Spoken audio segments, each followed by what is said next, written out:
Jadi ada orang sekarang ini suruh baca sholawat nariyah takut. Suruh baca munjiah takut. Kamu mau beli mobil baca nariyah. Ngomong, Habib, apa enggak musyrik?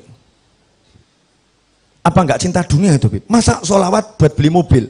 Sholawat kan buat dapat syafaat. Sholawat kan buat dapat syafaat, bukan buat dapat mobil.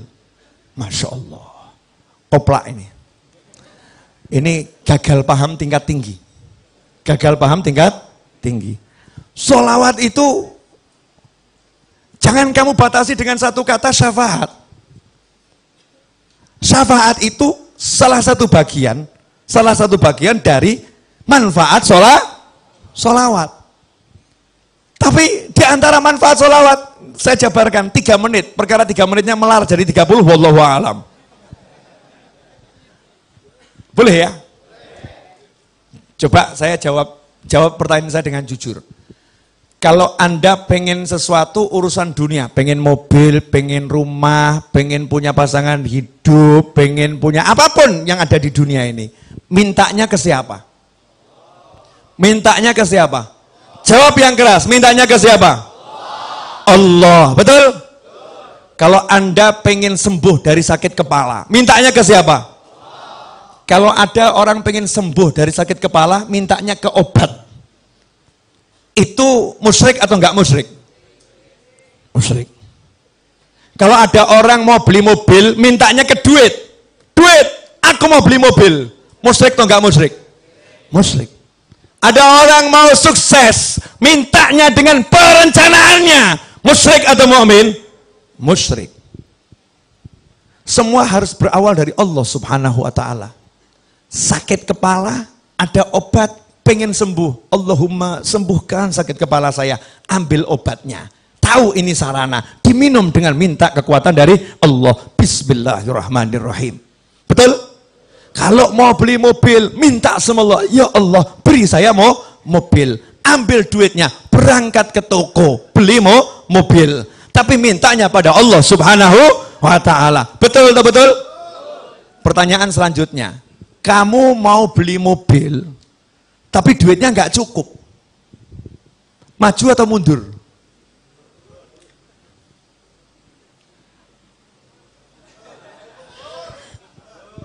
Saya mau tes Anda ini mukmin atau musyrik gitu loh. Kalau kamu mau beli mobil, tapi duitmu nggak cukup, kurang 200 juta, nggak nanggung ya. Lah punyanya berapa? 10.000. Punya 10.000, mau beli mobil harga 200 juta 10.000. Kurang 200 juta, maju atau mundur? Mintanya ke siapa? Mintanya ke? Oh, suruh minta sama Allah kok mundur? Justru karena kamu nggak punya, kamu minta sama Allah. Bilang sama Allah, ya Allah, ini uang 10.000 ya Allah. 10.000 ini nggak bisa dibuat beli apa-apa. Kalau enggak kamu izinkan beli apa-apa. Tapi kalau engkau izinkan ya Allah, 10.000 ini bisa dapat mobil 200 juta ya Allah. Ya Allah, tolong beri saya mobil yang satu itu ya Allah. Harga 200 juta, 10.000 rupiah. Amin. Kantongin. Allahumma mobil. Terus keluar. Jalan ke showroom. Istrinya bilang apa? Stres atau normal? Stres. Betul kan?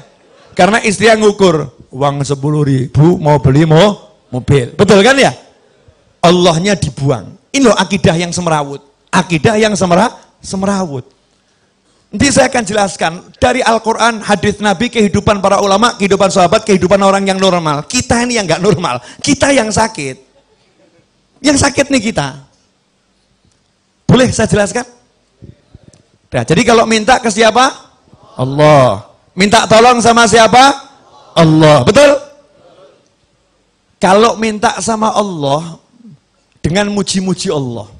Ya Arhamar Rahimin, Ya Allah, Ya Mun'im, Ya Sami', Ya Qadir, Ya Jabbar, Ya Qahar, Asma'ul Husna dibaca semua. Muji-muji Allah. Terus minta, kabul nggak? Nanti dulu. Kamu minta ke Allah dengan semua pujian yang dibaca oleh malaikat muqarrabin, dan dibaca anbiya wal mursalin, dan yang belum diturunkan ke muka bumi. Kalau tidak kamu awali sholawat, tidak kamu tutup dengan sholawat, ditolak oleh Allah Subhanahu wa ta'ala. Paham enggak? Yakin paham? Paham enggak? Jadi kalau awalnya nggak ada sholawat, akhirnya nggak ada sholawat, diterima atau ditolak? Orang mau nikah, ngurus surat nikah, ya pergi ke kantor urusan agama, bawa dirinya, bawa calonnya, bawa semua perlengkapan, nggak bawa KTP, jadi nggak suratnya? Enggak.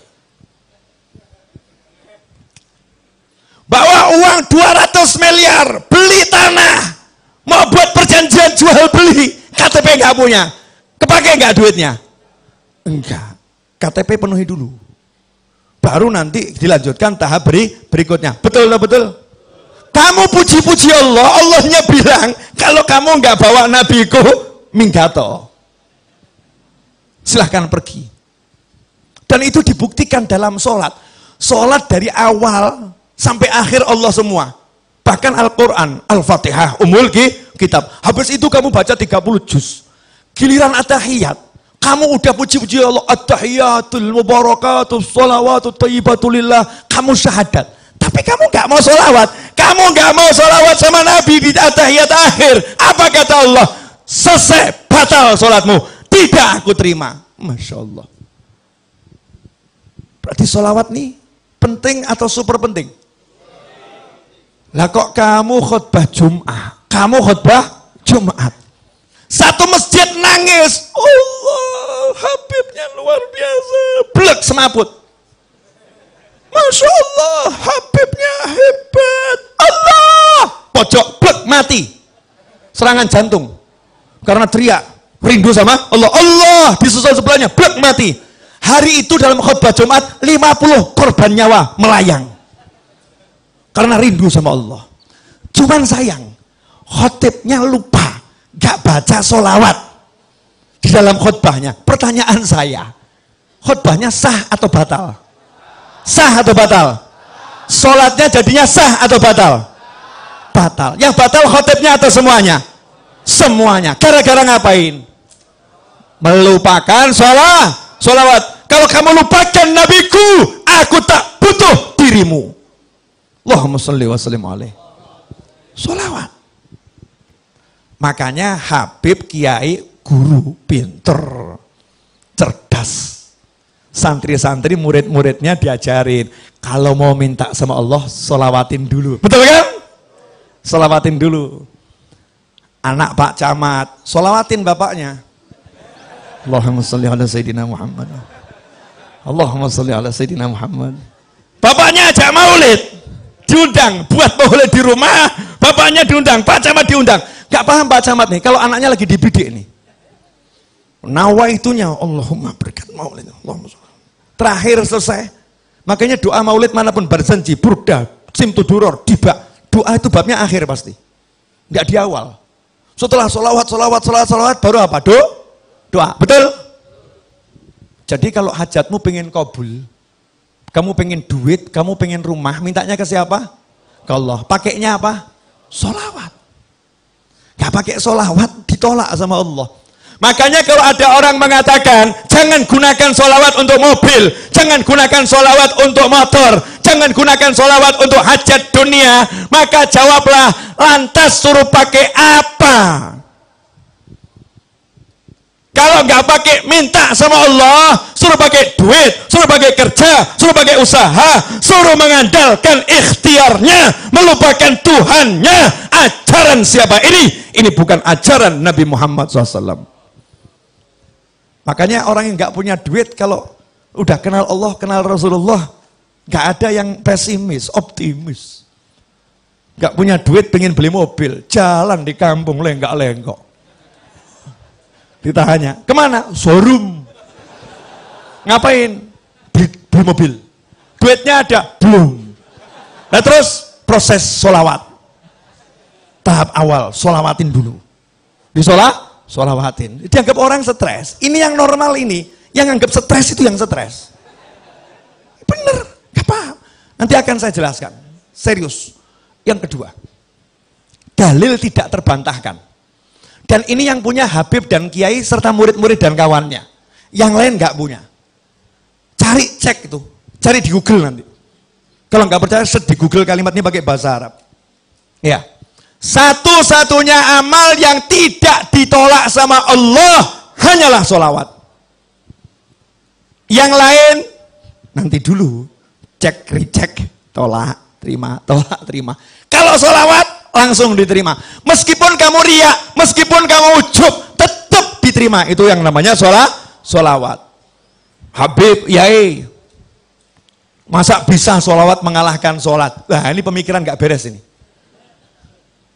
Jadi kalau sholawat bisa mengalahkan sholat, seakan-akan ini sholawat sesuatu yang salah.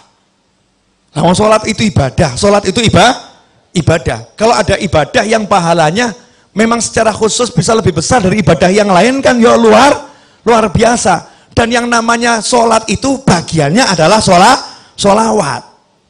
Paham? Jadi kalau nggak ada sholawat tidak ada sholat. Ini harus dipahami. Sabar. Pelan-pelan. Step by step. Biar tidak gagal paham ya. Ayatnya, innallaha wa malaikatahu yusalluna 'alan nabi ya ayyuhalladzina amanu sallu 'alaihi wa sallimu taslima. Allahumma shalli wa sallim wa barik alaihi. Setiap mau mulai maulid dibaca enggak ini? Dibaca kan? Ayat ini dibaca. Coba diterjemahkan. Inna, sesungguhnya, innallaha, Allah bersolawat kepada Nabi, wa malaikatahu, dan malaikat-malaikat Allah bersolawat kepada Nabi. Hai orang-orang yang beriman. Siapa yang manggil? Allah. Allah manggil siapa? Alladzina amanu. Siapa yang beriman? Anda beriman, saya beriman, kita beriman. Kita dipanggil oleh Allah subhanahu wa ta'ala. Ya ayyuhalladzina amanu sallu alaihi wa sallimu taslima. Allahumma salli wa sallim alaihi. Hei orang-orang beriman, kalian semua tanpa terkecuali sholawat dan salam kepada Nabi yang banyak dan yang baik. Betul? Ayat ini turun kepada sahabat. Sahabat orang yang paling paham bahasa Arab. Sahabat orang yang paling paham bahasa Arab. Makanya jangan belajar Al-Quran dari terjemahan. Gak pernah sampai nanti. Belajar Al-Quran dari ulama. Gak bisa dari terjemahan. Subhanallah. Nanya sama Nabi sahabat, amma salam qad arafna. Kalau salam kami udah tahu ya Rasulullah caranya. Assalamualaikum. Tahu salam. Wa kaifa nusalli alaik. Tapi kalau salam kaifa.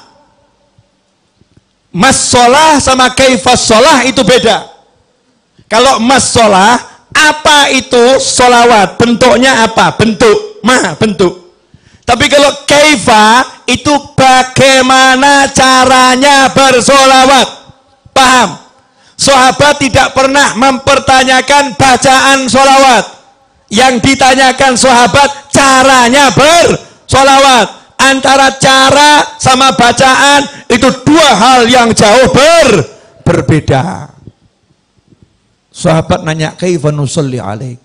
Jawaban Nabi apa? Qulu, caranya kamu cukup mengucapkan Allahumma sholli ala Sayyidina Muhammadin wa ala ali Sayyidina Muhammad. Allahumma sholli wa sallim alaihi.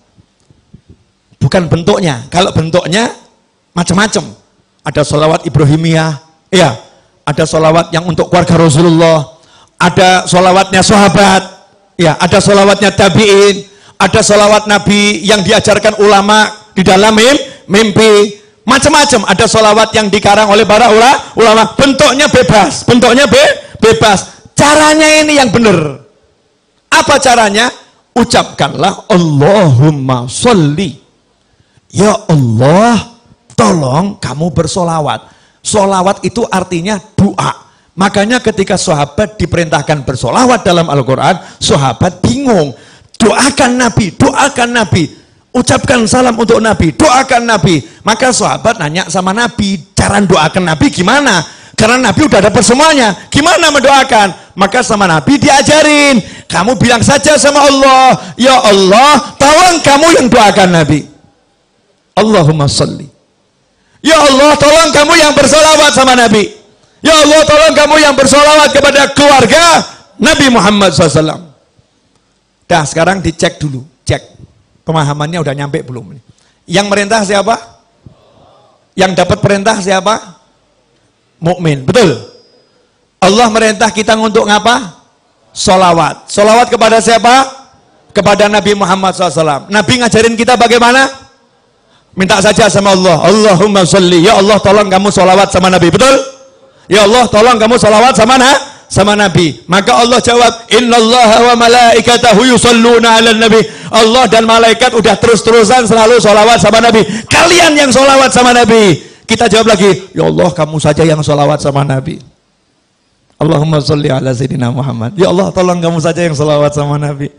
Allahnya jawab, innallaha wa malaikatahu yusholluna ala nabi. Ya ayyuhalladzina amanu sallu alaihi wa sallimu taslima. Kita diajari Nabi, kembalikan ke Allah, kembalikan ke Allah. Ya Allah, tolong kamu saja yang salawat ke Nabi. Allahnya bilang, aku udah salawat sama Nabi, dan terus salawat sama Nabi. Malaikatku salawat sama Nabi terus. Giliran kalian salawat sama Nabi. Kita jawab, Allahumma, ya Allah, tolong kamu yang salawat sama Nabi. Pertanyaan saya, sejak kapan kamu pernah bersolawat? Pernah enggak kita bersolawat? Gak pernah. Yang ada itu kita meminta agar Allah bersolawat kepada Nabi. Pertanyaan saya, lah kalau kita minta sama Allah untuk solawat, terus yang solawat siapa? Allah. Yang solawat? Allah. Akankah Allah menolak Allah? Akankah Allah menolak Allah? Tentu tidak. Itu yang pertama. Yang kedua, kita minta kepada Allah untuk kita atau untuk Nabi? Allahumma sholli ala sayyidina Muhammad. Ya Allah, tolong kamu bersolawat pada Nabi Muhammad. Berarti kita minta kepada Allah untuk siapa? Untuk Nabi. Lah kalau ada orang minta buat Nabi, kira-kira sama Allah diterima atau ditolak? Dan mintanya kepada Allah, ya Allah, tolong kamu, saya minta kepada kamu sesuatu untuk Nabiku, untuk kekasihmu. Tolong ya Allah. Kira-kira sama Allah dikasih atau nggak dikasih? Dikabulkan atau nggak dikabulkan? Kenapa? Untuk kekasih Allah semua diberikan oleh Allah. Makanya kamu riak, kamu ujub kalau minta untuk Nabi Muhammad SAW, pasti diterima oleh Allah Subhanahu wa taala. Jelas? Nah, bagian asiknya di sini. Akhiron. Bab duit. Ini sebetulnya rahasia para wali. Nggak boleh di-share seharusnya. Cuman malam hari ini dan bulan ini bagusnya di-share. Karena di Indonesia lagi banyak orang pusing. Harus dikasih ilmunya biar nggak pusing semua. Biar pusingnya terarah. Pusingnya terarah. Begini loh. Masih ingat cerita Nabi Muhammad SAW ketika menceritakan dahulu di zaman Nabi-Nabi terdahulu ada 3 orang yang berteduh di dalam sebuah gua, kemudian ada batu yang jatuh dari atas menutup mulut gua. Ingat kisah itu? Kemudian mereka berusaha mendorong batu yang besar itu, mendorong batu yang besar, mendorong batu yang besar. Ternyata batunya tidak bergerak, betul? Jangan dilanjutkan dulu ceritanya. Batu besar didorong, nggak bergerak. Seharusnya ini urusannya dorong atau traktor? Traktor, betul ya? Urusan batu ini kan urusan traktor, paham? Kamu mau beli mobil, duit gak cukup, uang gak cukup. Seharusnya urusannya apa nih? Ngutang ya? Minta tolong sama orang, ditambahin duitnya, betul? Tapi ngutang siapa yang mau ngasih? Gak ada yang mau ngasih.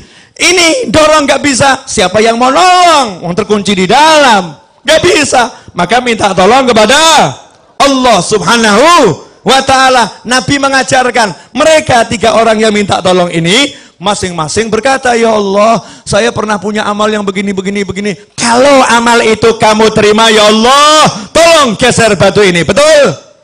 Maka bergeser batu sedikit. Yang kedua ngomong yang sama, bergeser batu sedikit. Yang ketiga ngomong yang sama, bergeser batu sedikit. Akhirnya cukup untuk lewat 1 orang. 1 demi 1 keluar. Artinya batu yang menutup tergeser. Hajat terkabul. Karena ketiga-tiganya bertawassul dengan amal yang diterima oleh Allah Subhanahu wa ta'ala. Itu untuk nabi-nabi terdahulu. Untuk kamu, Rasulmu udah ajarin. Jangan yang Nabi terdahulu. Nabi Muhammad SAW. Ada satu amalan yang tidak mungkin ditolak. Apa namanya tadi? Sholawat. Makanya pinternya Habib sama Kiai. Sengaja saya terus sebut Habib sama Kiai. Habib sama Kiai. Biar Indonesia paham ilmunya Habib dan ilmunya Kiai. Ilmunya Habib dan ilmunya guru. Mereka orang-orang yang luar biasa. Meskipun penampilannya biasa-biasa saja. Meskipun penampilannya mungkin baju takwa nggak jelas. Mungkin sandal aja warnanya beda. Ya, sandal warnanya beda, nyantai. Mungkin kalau dilihat orang ini orang nggak jelas, tapi ilmunya luar biasa. Rumahnya mungkin reot, reot. Coba perhatikan. Habib sama Kiai dari zaman dahulu kala ngajarin, kamu kalau punya hajat baca nariyah 4.444 kali. Selesai nariyah bilang, ya Allah berkat sholawat nariyah kabulkan hajat saya. Betul? Kamu kalau punya hajat, baca maulid simtuduror, barzanji, burda, diba, dan sejenisnya. Selesai maulid bilang, berkat maulid ini ya Allah kabulkan hajat saya. Betul? Kamu kalau punya hajat diajari Habib Kiai, baca munjiah 1000 kali, sholawat A sekian kali, sholawat B sekian kali. Selesai bilang sama Allah, ya Allah berkat sholawat yang aku baca tadi, kabulkan hajat saya. Betul? Pertanyaan saya, ajaran Habib sama Kiai ini berasal dari mana? Dari ajaran langsung Nabi Muhammad Sallallahu Alaihi Wasallam. Amal yang tidak ditolak. Dan buat kita amal yang tidak ditolak adalah sholawat. Makanya kalau kamu pengen beli mobil, baca nariyah 4.444 kali. Tapi jangan diwakilkan. Kalau kamu wakilkan, yang kabul yang mewakili. Karena judulnya ini mau tawasul dengan mujahadahmu, dengan usahamu. Gantinya dorong batu tadi loh. Usahanya duduk di kamar. Nanti kamu masuk kamar bilang sama istri, Dek saya mau beli rumah dulu ya, jangan diganggu 5 jam. Siapkan kopi, teh, dan makanan. Kunci kamarnya jangan diganggu. Kholwat 5 jam. Nariyah, munjiah. Anaknya ditanya sama ibunya, nanya sama ibu, ibu ayah mana? Beli mobil. Di mana? Di kamar. Masya Allah. Keluar dari kamar ya, ayahnya ada tamu, terus anaknya cerita, ayah tadi beli mobil. Oh iya benar, di mana? Di kamar. Masya Allah. Tamunya nanya, iya betul, iya. Gimana caranya? Nariyah 4.444 kali. Hasilnya sebentar lagi saya harus keluar dulu. Hasilnya sebentar lagi saya harus keluar dulu. Baru dia keluar, jalan ke pasar, jalan cari obyekan, jalan dia bergerak. Nanti itu sholawatnya akan bekerja. Sholawatnya akan bekerja. Loh, kalau Nabi yang terdahulu saja umatnya di dalam gua nggak ngapa-ngapain, diem saja, gerak sendiri. Lah kamu udah pakai sholawat, masih pakai kerja, nggak kabul ya nggak mungkin. Mana imanmu, mana yakinmu, mana percayamu? Jangan percaya dengan fata morgana. Pekerjaan itu fata morgana, perencanaan itu fata morgana. Ajaran nabimu itu nyata, saudara-saudara. Allahumma sholli alaihi. Jelas. Masing-masing buat rencana kelihatannya nih.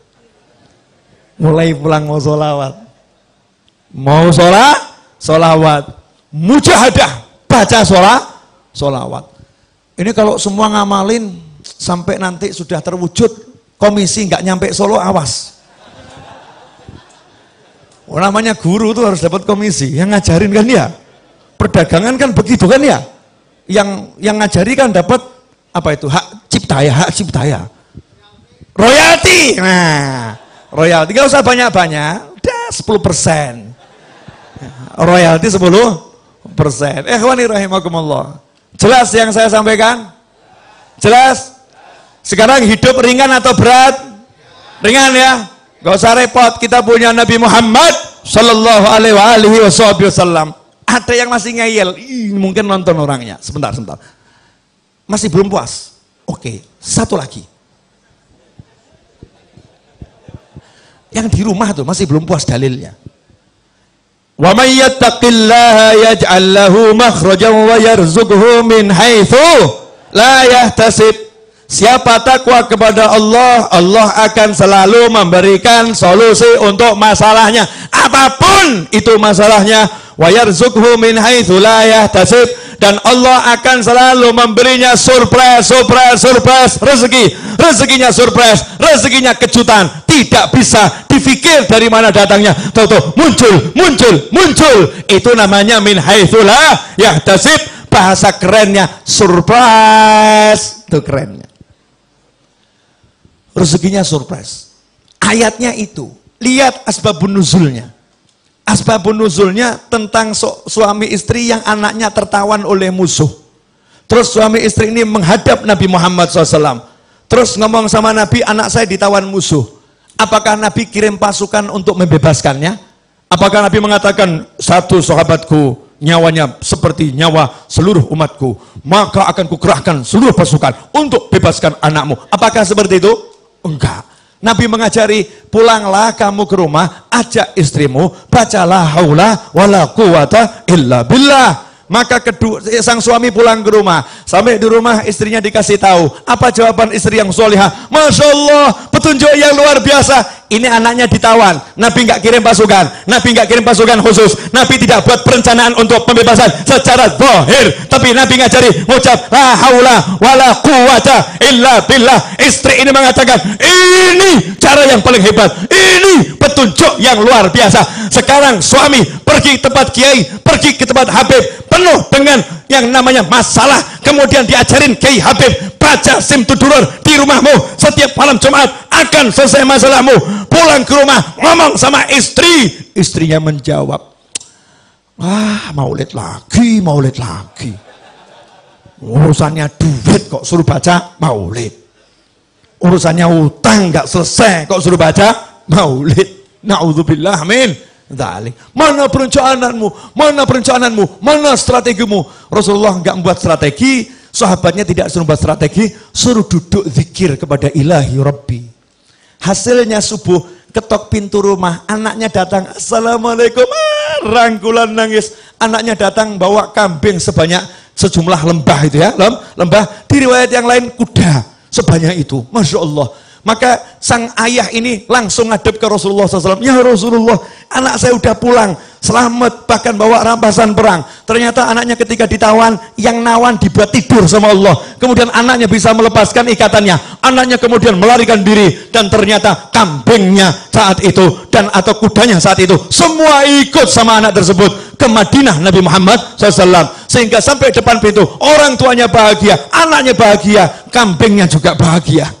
Kambingnya hijrah nih. Dari tangan orang kafir ke tangan muslimin.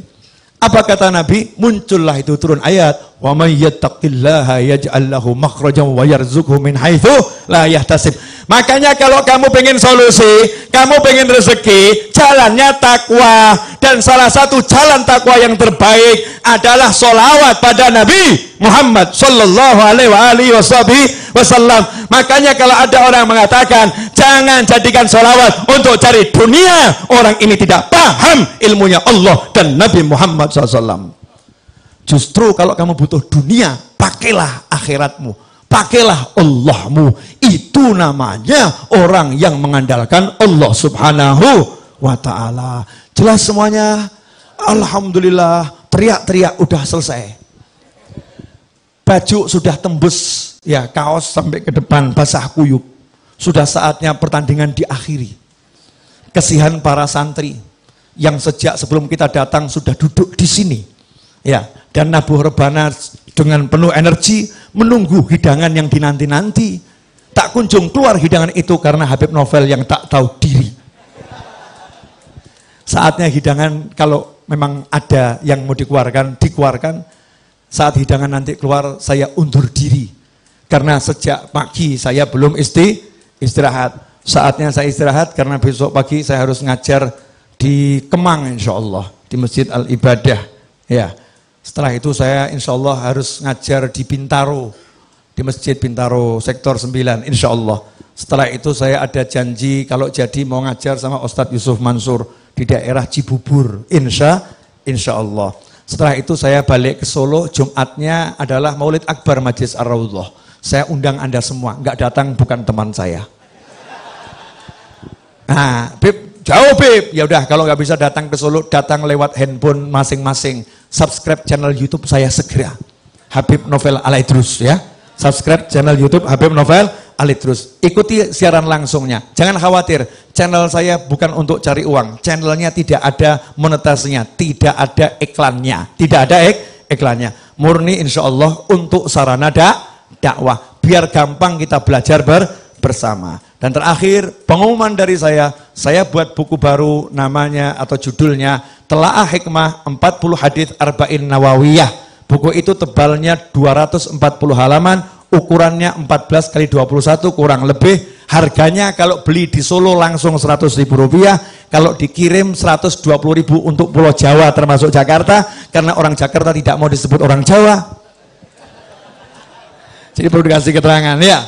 Dan Rp170.000 untuk di luar Jawa. Cara pemesanan, subscribe channel YouTube Habib Novel Al-Idrus, cari video di sana yang menjelaskan tentang cara memesan buku itu, atau hafalkan nomor WhatsApp ini, kirim pesan ke WhatsApp nomor yang satu ini. Hafalkan baik-baik dan jangan curhat, ini khusus untuk pesan buku. 08222, duanya 3 kali. 08222. Kemudian 33, tiganya 2 kali. Kemudian 9999, 9-nya 4 kali. Kemudian 08222339999 Kirim pesan dengan kalimat pesan buku. Insya Allah nanti akan dijawab. Insya Allah akan dijawab. Ikuti prosedur yang sudah disampaikan. Hasil penjualan buku akan kami gunakan untuk melunaskan hutang tanah, membangun asrama santri, dan kegiatan Masjid Ar-Raudhah dan kegiatan-kegiatan lainnya. Jadi Anda beli buku dengan banyak bonus pahala di dalamnya. Masya Allah. Di Gramedia nggak dapat itu. Di toko buku nggak dapat. Hanya di nomor itu dapatnya. Insya Allah. Terima kasih. Walafu minkum. Mudah-mudahan berkah dan manfaat. Khulasatul kalam, 1, cukup nabimu sebagai teladanmu, ya. Yang kedua, kamu orang yang kaya raya, syukuri itu. Yang ketiga, kalau kamu udah punya cinta Allah, cinta Nabi, kamu akan bersama Allah, bersama Nabi di surganya Allah Ta'ala. Yang keempat, kalau kamu punya hajat, utamakan sholawat. Apapun hajatmu itu, utamakan sholawat. Insya Allah. Yang kelima, jangan lupa beli buku Telaah Hikmah 40 Hadits Arba'in Nawawiyah. Insya Allah barakah. Walafu minkum. Wassallallahu ala sayyidina wa maulana Muhammadin wa alihi wa sallam. Walhamdulillahi rabbil alamin. Wassalamualaikum warahmatullahi wabarakatuh.